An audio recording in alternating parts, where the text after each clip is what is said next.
Picture this. A roll call square at Auschwitz, July 29, 1941. The men have been standing since before dawn. One prisoner escaped during the night, and in this place, one man's freedom costs 10 men their lives. Deputy Commandant Karl Fritsch is moving slowly down the rows. He stops. He points. He moves to the next row.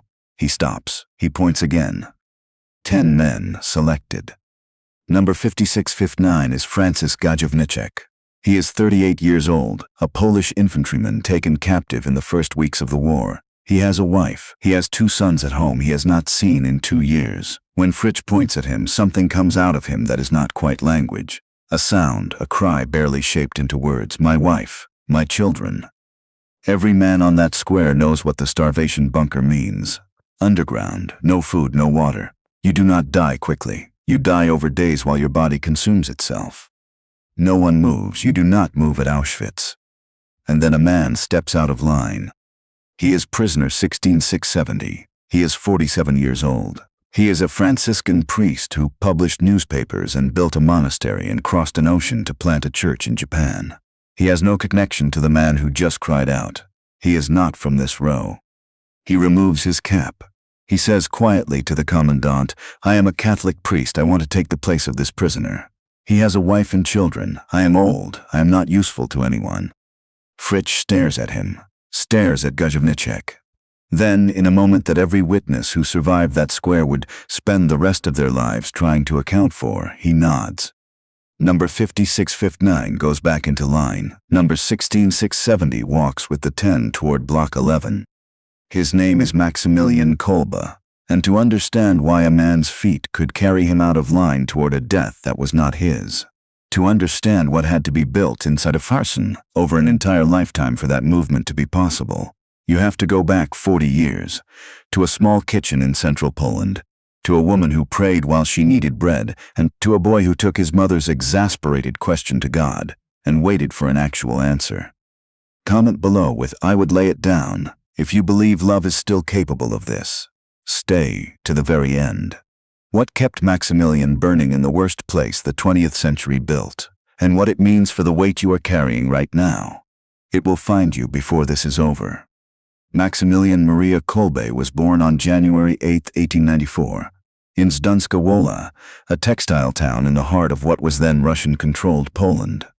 Poland had been partitioned off the map for a century, absorbed by 3 empires, and the language, the faith, the identity of its people were all technically illegal in varying degrees, depending on which rulersterritorium you happen to live in. Into that kind of pressure, faith either dissolves or becomes something harder than it began. His father was Julius, a weaver. His mother was Mariana, and she was the sort of woman whose faith was not a scheduled event.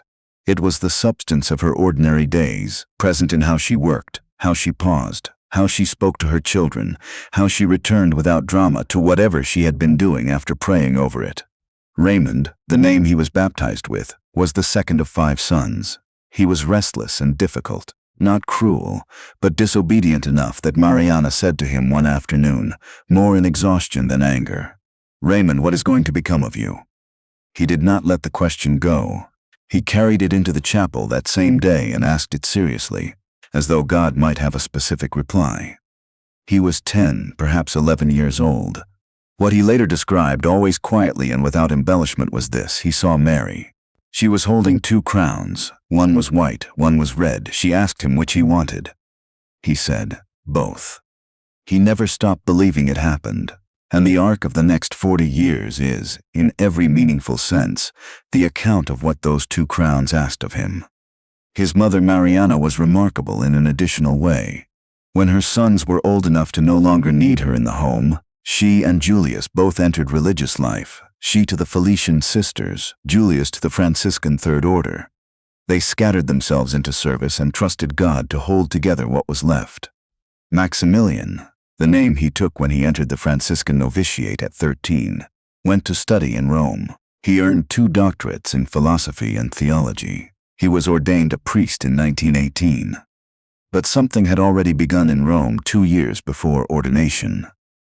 In October 1917, as the First World War ground through its final year, Kolbe watched from a window as a Masonic procession moved through the streets below carrying banners with anti-Catholic slogans. He watched long enough to understand what he was looking at. Then he gathered 6 other seminarians and they founded a sodality, the militia Immaculate, the army of the Immaculate One. Its purpose was the conversion of those most hostile to the faith, reached not through argument or political force, but through prayer and example. He was 23 years old. What he had just started would eventually reach 1 million members across the world. He had no way of knowing that, and it probably would not have changed his afternoon. Back in Poland, Kolbe threw himself into publishing. He started a monthly magazine, The Night of the Immaculate, in 1922, printing it on borrowed equipment, second-hand presses, and almost no money. The first issue ran 5,000 copies. By the late 1930s, it was printing more than 1 million copies per month and was the most widely read Catholic periodical in Poland. In 1927, on land donated by a Polish nobleman, Kolbe built a monastery outside Warsaw. He called it Niepokalanów, the city of the Immaculate. What grew there was difficult to categorize. Hundreds of friars, printing presses running day and night, a radio station, eventually an airfield, no salaries, no reliable outside income. When money ran short, they prayed, and what was needed arrived. Not always dramatically, not always with much margin, but it arrived. Then in 1930, Kolbe asked his superiors for permission to go to Japan. He had 4 friars, no Japanese contacts, no knowledge of the language, and money enough only for the passage. He arrived in Nagasaki in April 1930. Within weeks, he had produced the first Japanese edition of his magazine, printed on a second-hand press a Japanese printer had donated when Kolbe walked in off the street and explained what he needed. Within a year, he had a monastery. The Japanese authorities offered him a convenient site for the monastery, a flat, accessible location in the lower city. Kolbe chose instead a slope on the mountain above the city. Steeper, less practical, no logical advantage. His reasoning was not recorded in any detail. He simply chose the higher slope. On August 9, 1945, 4 years after Kolbe's death, the second atomic bomb fell on Nagasaki. The blast swept through the lower city. On the far side of the mountain, on the slope where Kolbe had built against all advice, the monastery survived. The friars living there survived. That is simply what happened. Kolbe returned to Poland in 1936, summoned back by failing health and a gathering certainty that something enormous was about to break. September 1, 1939. Germany invaded from the west. The Soviet Union invaded from the east. Poland was erased from the map again. Niepokalanów was evacuated. The Germans occupied the monastery briefly, then released the friars. By December 1939, Kolbe had reopened the doors. The printing presses were silenced now. Paper was controlled. The Nazis determined what could be published. But the doors were open. Thousands of Polish refugees came through. 1,500 of them were Jewish. Kolbe housed them all, fed them whatever the monastery had, gave them shelter in the buildings, gave them dignity in how they were received. He did not ask about their faith. He did not ask about their origins or their politics. He opened the doors because people were starving and hunted, and the doors were his to open. He knew the cost of this. He kept the doors open. On February 17, 1941, the Gestapo came. They arrested Kolbe along with 4 other friars. He was taken first to Pawiak prison in Warsaw, then transferred to Auschwitz on May 28, 1941. He arrived as prisoner number 16670. The guards at Auschwitz made a practice of targeting clergy with particular intensity. From the first day, Kolbe was assigned the heaviest labor, rationed the least food, singled out for beatings that were not random but deliberate. Witnesses who survived, and there were not many, described watching him stagger under loads that should have been impossible, fall under the weight of them, and get back up. One incident is documented by multiple survivors. A guard assigned Kolbe an especially heavy load of wood, and then, as Kolbe staggered under it, began beating him with a whip. Kolbe fell. The guard kicked him with his boots and left him face down in the mud, satisfied he was done. Other prisoners carried him to the sick barracks that evening, not expecting him to survive the night. He was back at his work assignment the next morning. He was also doing something that unsettled the prisoners around him in ways they found hard to describe.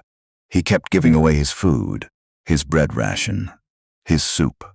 In a place where calories were the only unit of survival, he gave portions away to the men around him who needed them more urgently. When prisoners asked him how he survived without eating, he said the same thing each time. Someone else needs it more. He said it without making it into an occasion. He said it and continued with whatever he had been doing. July 29, 1941. A prisoner had escaped from Block 14 the previous night. Commandant Fritsch announced, as was his custom, that 10 men from that block would be sent to the starvation bunker as reprisal. He walked the rows, he stopped, he pointed. When his finger landed on Francis Gajewniczek, number 5659, 38 years old, father of 2, the sound that came out of Gajewniczek was not a formed sentence. It was the 2 things he could not bear to leave behind. My wife, my children.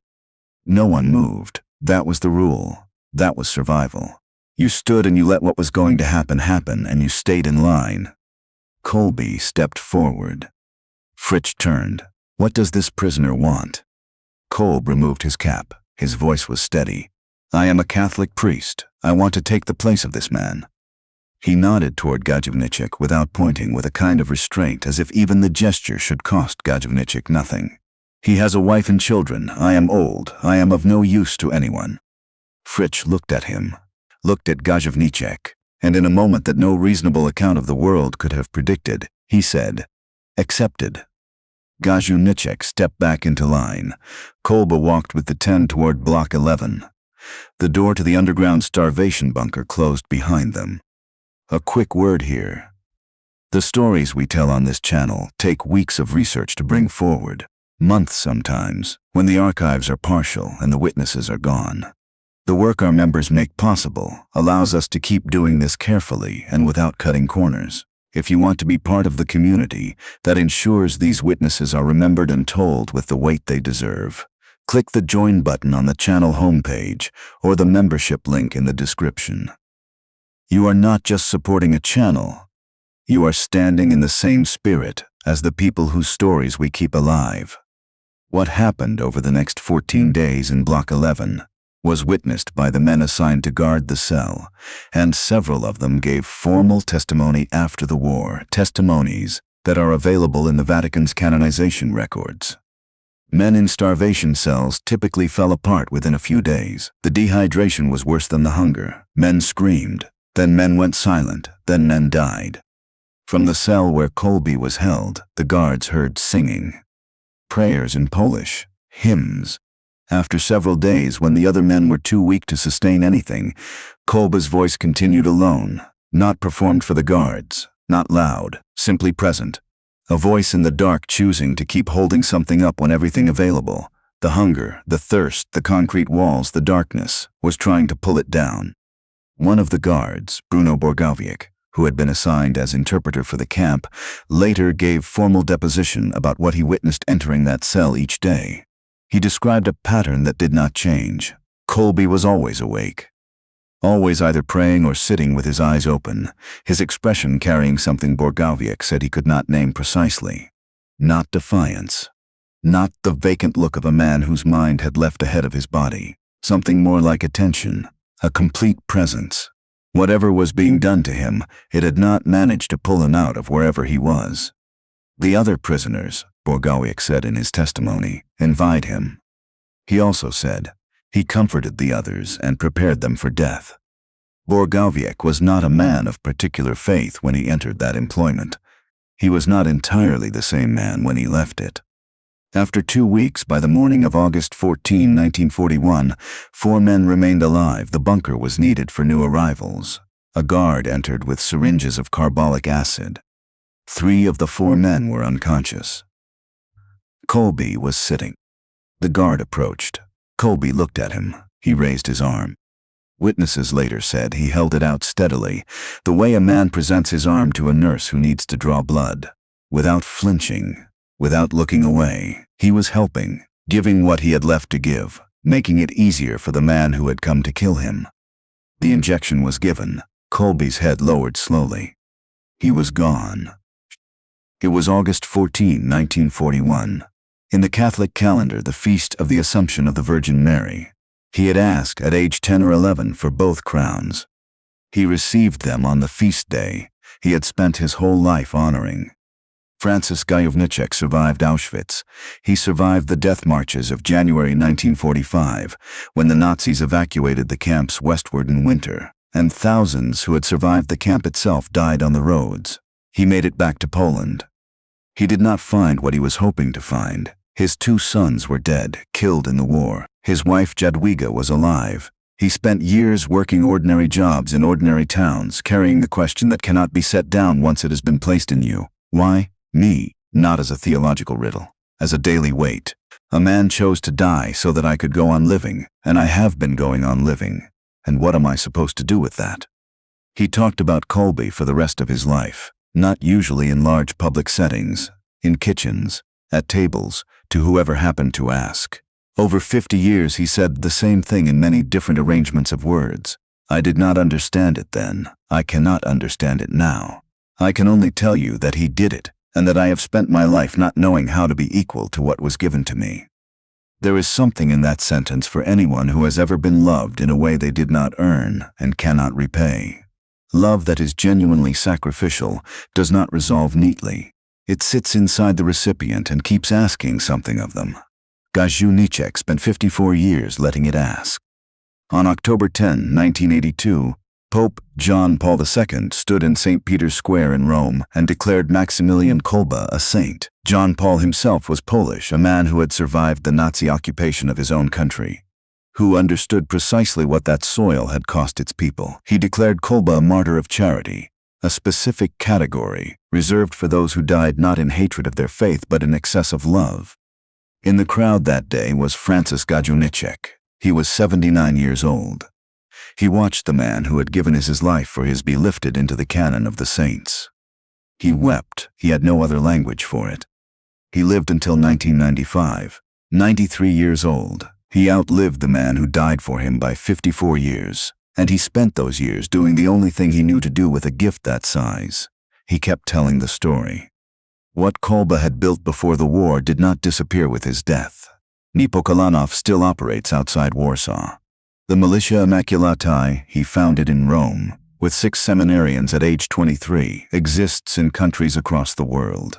The Japanese monastery he built on the inconvenient slope of the wrong mountain above Nagasaki still stands, on the side that faced away from the blast. What kept Maximilian Kolbe burning through a starvation cell for 14 days when every physical reality was pressing toward silence and collapse? What kept him praying when prayer was the only thing left? 5 things. First, a question taken seriously. His mother asked, "What is going to become of you?" In exhaustion, not as an assignment. He took it to God as a real question and waited for an actual answer. He spent the rest of his life living out what he heard. Most of us have been asked the same question by someone who loved us, a parent, a teacher, someone who saw something in us we had not yet seen. Few of us carried it into a chapel and waited long enough to hear an answer. Kolbe did. The direction his life took was not random. It followed from a question he refused to dismiss. Second, daily consecration. Every morning before the work, Kolbe gave the day back to God. Not at ordination, not on retreat, not when things were going well. Every day.